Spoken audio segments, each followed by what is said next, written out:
เป็นล้านดอกเขียนเขาก็เก็บมาเลี้ยงสอนเมื่อผ่าเหมือนคนแม่เจ้าพี่น้องมาสร้างกุศลเป็นสิริมงคลฐานะดีดีกินดีจานดีดึงว่าไม่บอกขอบคุณยังพี่น้องมงษาที่ได้การุณาจังสองพระเจ้ามีการงานใดในวันนี้เราได้หาโลกเราได้มาในงานบ่มีโนรักบ่ใจปังนากันบ่มีการยังบ่ใจมาน้ำใจขอบคุณละน้ำใจของเจ้าพี่น้อง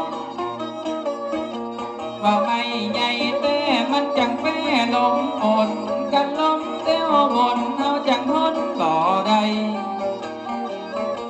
ไม่อ้อไม่แคมมันก็เป็นไม่แต่มันอยู่ได้เพราะมันไหวตัวลงแม่อูก็มองลาก็ส่งไปกำลงด้วยกันจ้องบ่ได้ละหมอก็ได้เป่าวางขอบคุณแม่บ้านว่าดานแล้วดานแถมอยู่ดีมีแห่งเดือบานดาแม่เจ้าสมบัติพ่อกาบ่าไหลมาลังเจ้าเงินทองไหลเข้ามาดับบ่อชื่นใจตอนนี้ไปนาว่าจุ่มนี้เย็นใจก็เป็นก็ตายอันตรายยาไก่คือนกด้วยไผ่ว่าไหลด้วยเมฆไปตั้งวันตุ้งปะคำปอสอกกันไปตั้งวันออกปะคำปอแทนได้คำแดงตีแหวนสวมก้อยวันนี้ก็มาจงแม่หงขอซอยเงิน100 200อย่าได้ขาดมือ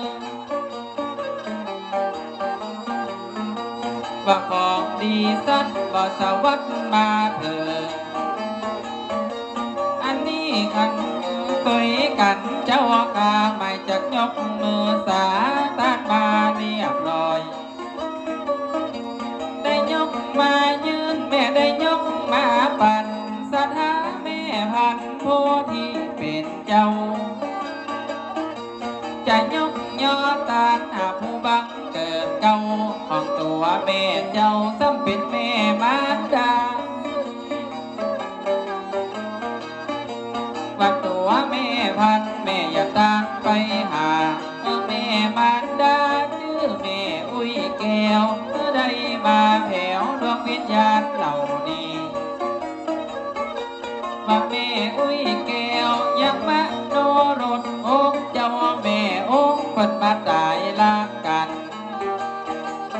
แล้วกระดวงวิญญาณนอเขาแม่เจ้าขอบคุณนะหลายน้ำใจหลายเต้าขอเงอแม่เจ้ามาเอาของตา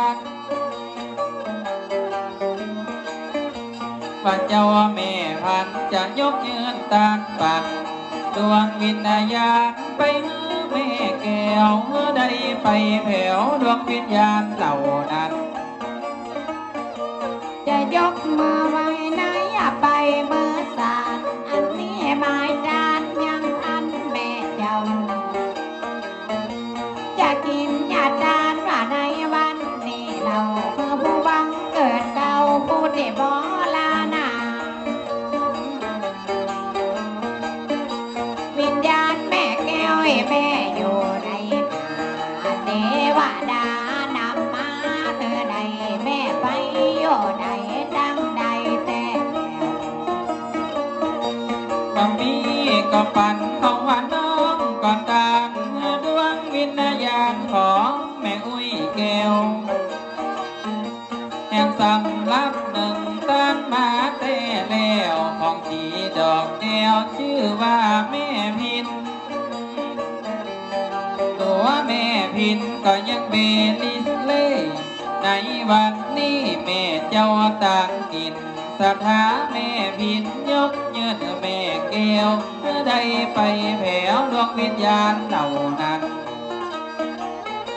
ประกำผ้าพ่อเหมือนต่อหังแฝนกับผ้าแม่แถมมันตั้งแต่หังหอยจะแก่ปัดไข่ตุ้ยไปเรียบร้อยแม่จีดอกซอยยกยืนเป็นตาดวงวิญญาณแม่แก้วจะไปอยู่ไหนกันลูกก็อยากตานไปเฮือแม่แก้วมาถึงเพิ่งแนวตามเสียงเรียกร้องสถาแม่บินนี่ก็เหมือนกันอยากกินอยากทานไปถึงแม่แก้วสถาแม่พันก็เหมือนกันแต่แล้วอยากทานเนื้อแม่แก้วกับโอ้แม่กำแม่บินแม่พันมาได้พร้อมใจกันกินอยากทานเนื้อตัวแม่แก้วขอเนื้อมาแผ่วในวันนี้แล้วของแม่พินของแม่พันสุดสามประกาศตอนนี้ไปนาดูตั้งขายดูตั้งกานายบาลากายปันปอนงามเจ้าแม่พินอย่าเจ็บเป็นอย่างเพราะใครน้อยหนาวห้ามนั้นอย่ามาไกลจงโดยไปไม่เป็นควันจุกจุกถ้าว่าเลี้ยงเป็ดก็7 วันกินไข่ถ้าว่าเลี้ยงไก่7 วันได้ขายอย่างหัวเลี้ยงปลายแพ่พ่อเก็บบานซื้อเลขซื้อหวยได้60 ล้านขอได้นั่งกะซาเบียบุ้งเงินมากินมาดานบ่วิดวานกาดเกินมีเบียมีเงินว่ามีทองมีเต่าเงินเต็มกระเป๋าจนออกเต่าทงข้อหลังบ่อพาข้อหน้าบ่อตามข้อมาคืนตัดตันข้อมาวันบ่อจองบอกว่าข้อพี่อย่าได้มาปองบอกว่าข้อน้องอย่าได้มาจองอันบอกข้อเจ็บแหล่อันบอกข้อเจ็บหลังไหลลงวังด้วยแม่น้ำกวางได้กินได้ตามาดีแหบแล้วโมจากกันก้อยได้ไขคิดก็มีหน้านิมิตก็ยังใจเศร้าดีกินหน้าลีกินตามาให้จะกินจากตานี่ยังเอาไว้ไปเฮือทานไทยผู้ที่ไปบ่มาวิญญาณประนานฮอดบุญถึงเจ้าข่านี่แล้วนาบุญส่งให้แม่เจ้ามารับรองเอาส่วนบุญเหล่านี้ในนักตาคงมาพัดมาผากมาตายละจากเสียงสิวังสังขารเรียกกระดวงวิญญาณเลยบ่หันนาว่านายพระเดิมบุญถึงเจ้าข่ามาตายละบ้านเขามาตายละจองพ่อแม่ของเจ้านั่งไหนก็มองตายละตีนอนมุ้งหมอนเสียผ้าจักการไปหาเจ้าเหล่านั้นป้อนานฮอดแม่บุญส่งนายนัดถ้าพงกับประเดิมน้องเนาจะไปอยู่ที่ไหนตั้งใดแต่เราง้อยหน้าเข้ามาวัดดอนเงิน เขาว่าหน้านิมิตเขาบ่ขาดบ่เกินเขาได้จงเอาเงินยกเยินมาให้กับสายใจดวงวิญญาณเหล่านี้ถ้าว่าของจานลูกไปบ่ฮอดขอฝากกับยอดพระมเหสีกาเทวดาพญาอินเป็นเจ้านำเอาวิญญาณว่าของจานนี้เราไปถึงเจ้ายังสวรรค์เบื้องบนเทวพุทธอยู่บ้านเทวดาลงบนพญาอินพญาพงยศเส้นหมายการนำเอาของจานไปถึงเจ้าว่ากรรมเอ่ยกรรมมันจุลาดคนใดพันพาดแล้วยังถึงตายเดี๋ยวนี้ตัวนายยกยืนปั่นให้สำหรับหนึ่งนั้นสถาทานไทยของพ่อขจรปั่นเกียงทานมาจะยกมือไว้จักไปมือสาได้ปั่นมาแล้วยังไม่นีกินดีตามดีบ่มีไหนเต้าแล้วอีพ่อขจรตาพ่อจื้นกับแม่มูลนักสกุลปั่นเกียงเขาว่าปากเปียงมันบ่เปียงปากมองพอจืนแม่มูลไปอยู่ไหนนอนายน้องอูแล้วก็มาวิญญาณพ่อจืนไปอยู่ในห่างตัวสายตาแม่มูลเป็นเจ้ามารับลองเอาของการเหล่านี้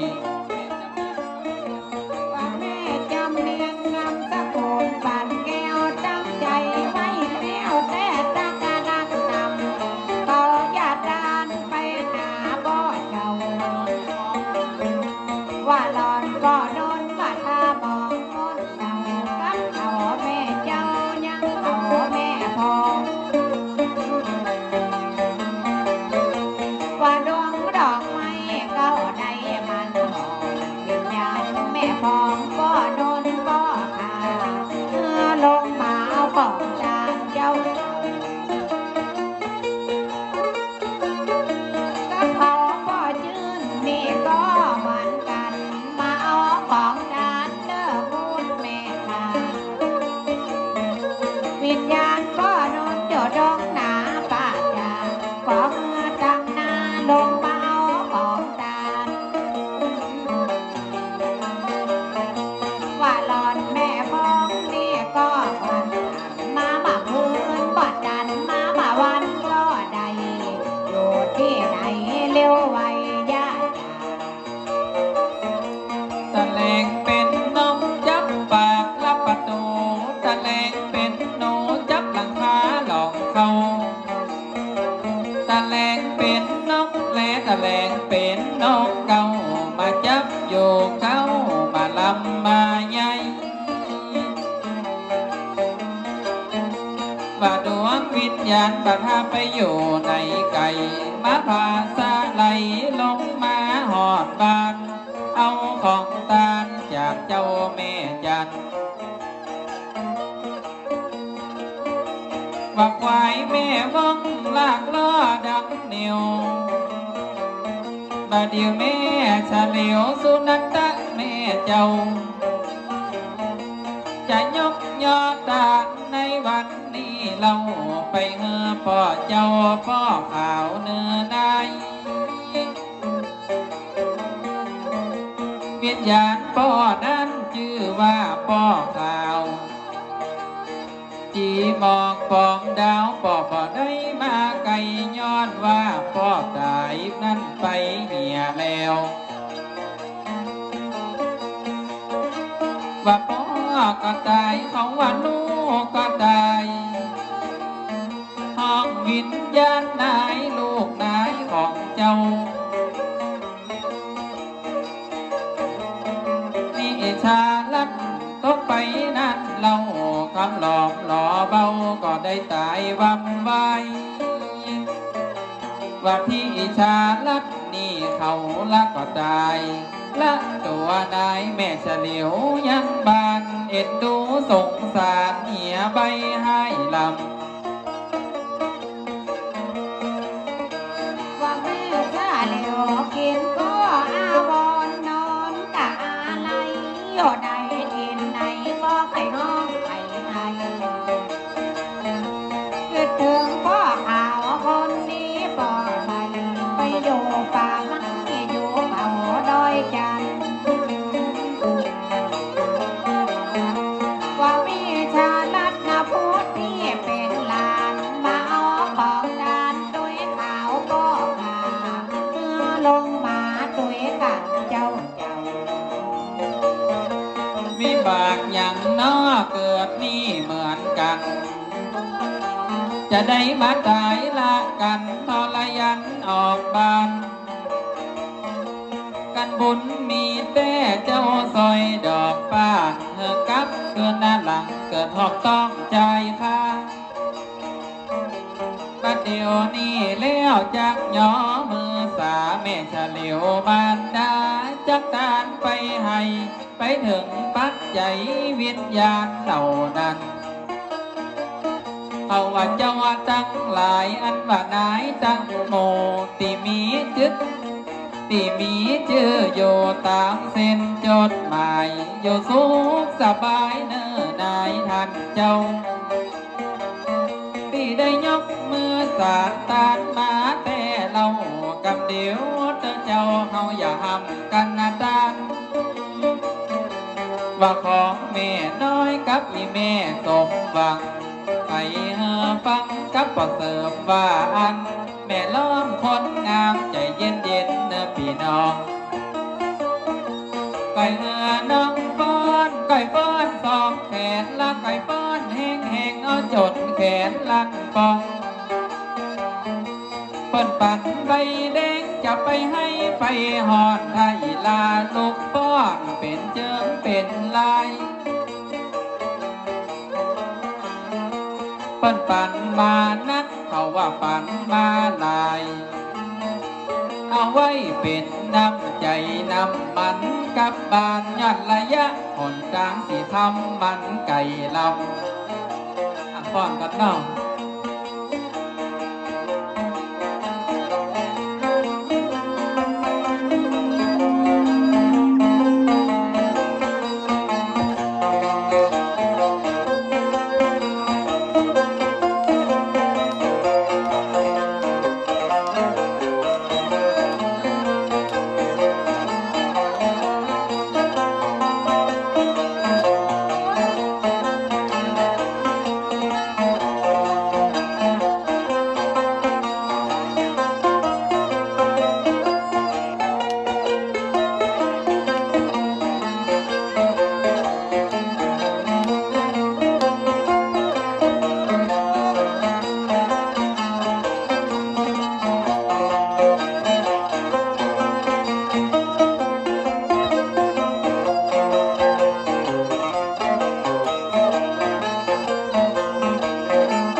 เอ้ยโอ้ขึ้นนอนต่อ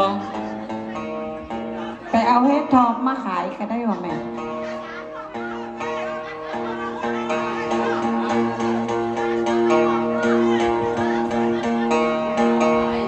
ขอให้โจกมันหมานเนอผูกไผ่พระพุทธนอนอ่ะวันนี้เอามาปั่นจังซ้อ วันที่หนึ่งนี่ให้ได้ถูกเลขมดเด้อคนตีมา เก้า สนับ หนึ่ ส ง นุ มัน นะ ซ่อน เจ้า สีซ่อนห้าหางก็น่าแม่เนาะเป็นการได้พุทธมัน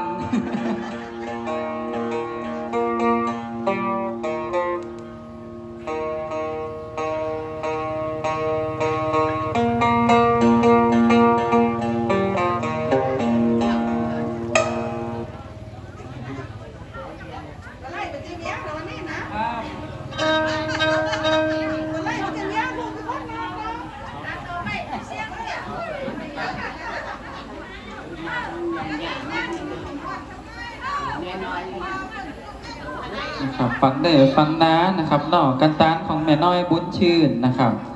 เปิ้นจะยกตานไปเฮือไผนะครับเนาะแม่สมหวังสุนันตะนะครับปอเลี้ยงเสริมดอกคำนะครับเนาะแม่ล่อมบุญถึงนะครับเปิ้นจะยกยืนยอตานเฮือไผดวงวิญญาณอยู่ที่ใกล้ที่ไกลกับขจายมันเน้อแต่ซออย่าห้องละเน้อ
ไปญาติที่ใครมันยังให้หาหมอ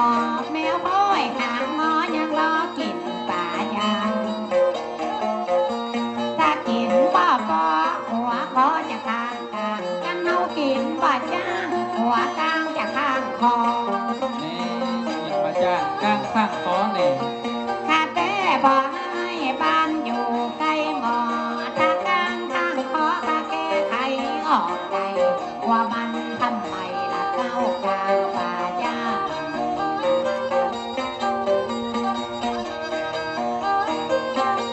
ปักดาซ่อนตบกบยังซ่อนปู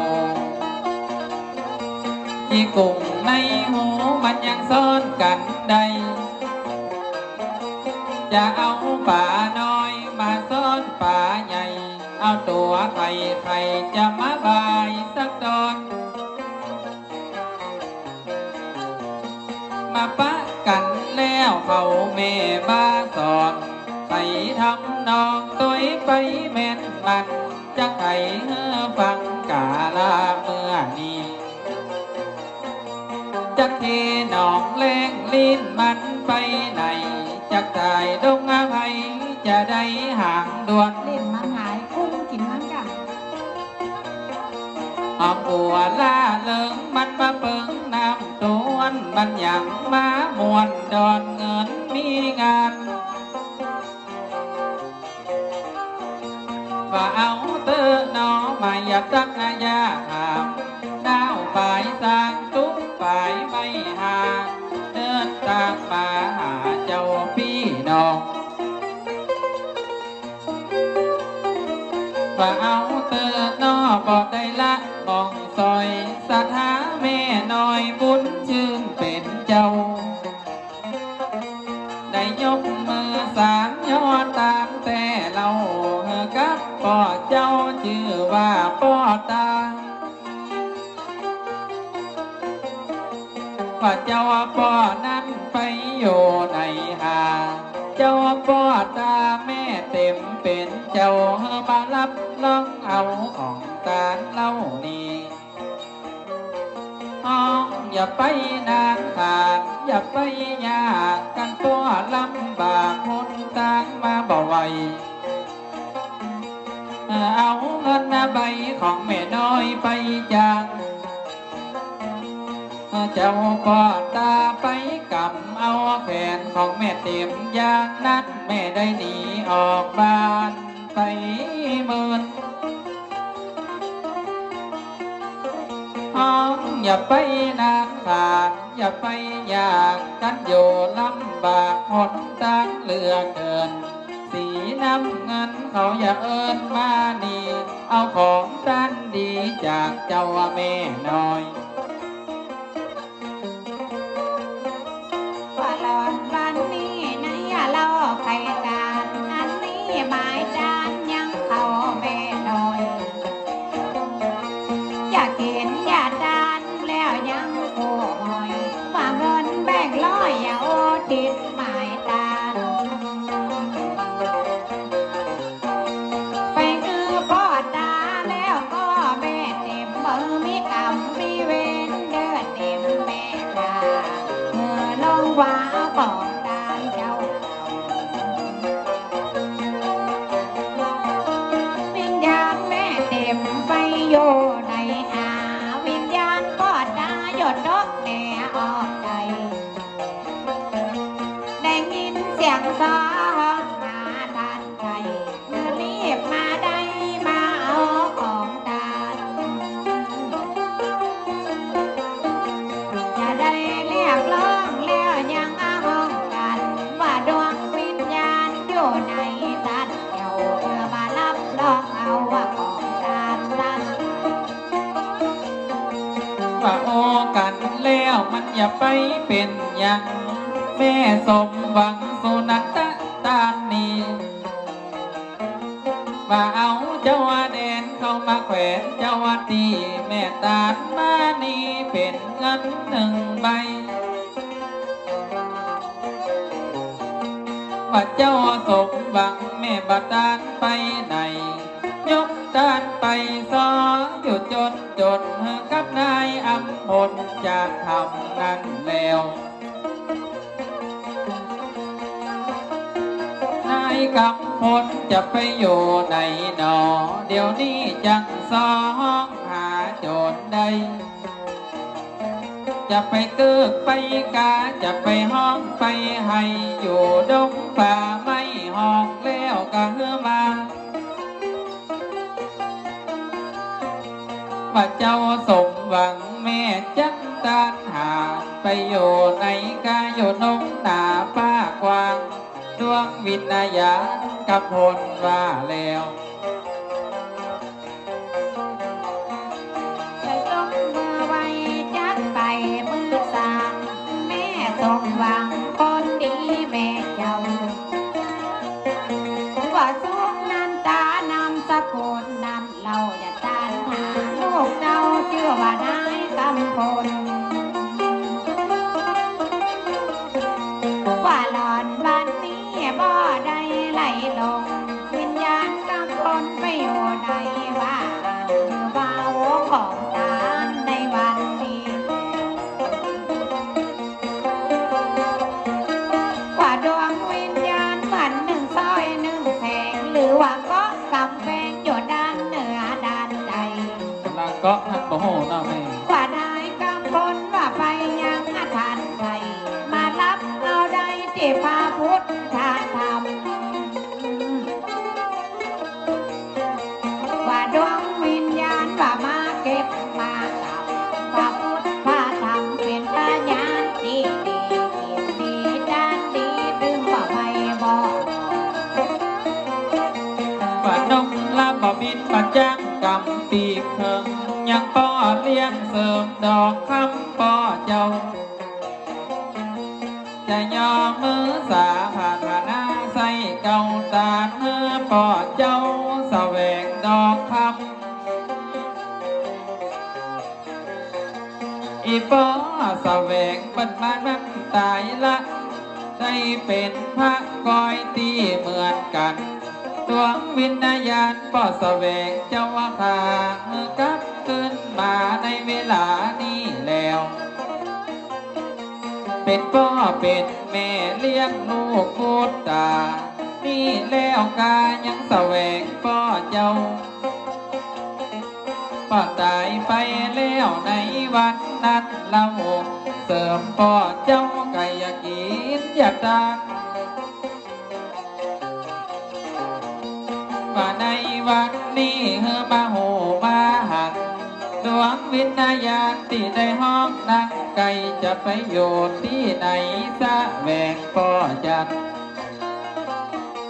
ไปหยอกฟ้าไม้เป็นเพื่อนพี่ตายไปหยอกดอนใจเป็นเพื่อนพี่เสียว่าพ่อแสวงอย่าไปล้างไปเหลี่ยเลยพ่อไปเงี้ยอยู่ป่าไม้ดงดำว่าเทว่าพุทธช่วยไปเก็บไปกำช่วยไปแนะนำพ่อแสวงพ่อลงมาเอาของตามเราว่าเงิน100 บาทจะไปทางอย่าแปลงคนดังขึ้นสวรรค์พ่อเจ้าว่าพ่อแสวงหยดดังไรแต่เราสีคำข้าเจ้าอย่าห้องหาดัง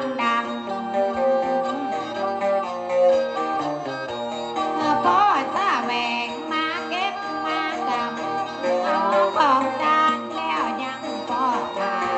อยู่ในจ้าลงมาเจ้าว่าเทวดวงก็ตั้งสีสาทานเกิดมาถึงวันว่าคิดแล้วน่าเศร้านั่งโอยลุกโอยว่าเดินตุยไม่เต้าเขี้ยวกะยาเบาหัวเขากะยาพอดผมที่สีดำมันอย่ามาขาวพอดหัวสันงอนตาคนขัวตัวเนื้อหนังปุ๊บหัวมันอย่ายานย้อนคอยอันว่าการตายนี่มันง่ายเหลือเกิน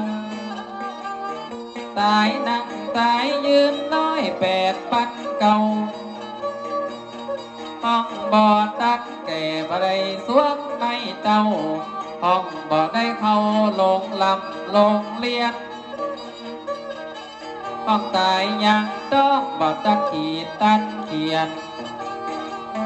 ไอจะไปกำเพียนแล้วยังเจ้าพาการหนีการลาของเจ้าทานไทยว่าธรรมดาโอเรื่องความตายกันว่าไปหลายคิดแล้วน่าเศร้าเขาเกิดเป็นคนนี่ก็แต่เราพี่น้องเขาเจ้าบันกินบันตาดก็เหมือนสถายังแม่ลองบุญถึงแม่ได้ขึ้นตึงยังตัวแม่แก้วเลยจกเงินใบตานมานั่นแล้วแต่สำลับหนึ่งยกมือพ่อพายมาพาโคตรกายแล้วยังส่องนางปัดดำราดีมัดยอมโยมจ่าตัวบาลาไม่ยอห้องเรียนเจิดว่าเจ้าแม่ล้อมบุญถึงมีจิตใจตึงแล้วยังเจ้าพาตาเป็นปัจจัยว่าไปหน้านั้นแล้วว่าเจ้าแม่ล้อมแม่ประตานไปไหนแม่นั้นตั้งใจเอาไว้เป็นตั้งอนาคตหวังเป็นดีแก่ไต้ลุงฟ้าแม่ก็หวังมีนาแก่มนุษย์เมืองคนว่าเจ้าแม่นั้นแม่สร้างกุศลเทว ดาไปบนอย่าจนเป็นหมายการน้ำยาหมายตางยังลองแม่ไว้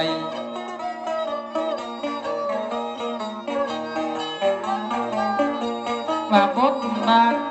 เจ้าแม่เว้นเงาสีแม่ราศีใช้อักษรแม่นบันจะยกยอดตาแล้วยังท่านจันก็ได้ตกสาลางไปไหนต่างใด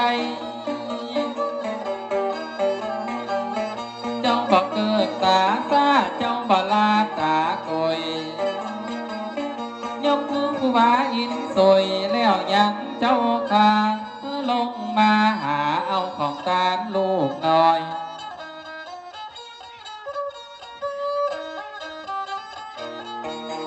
ดวงวิญญาณถ้าผู้บาอินสวยขอ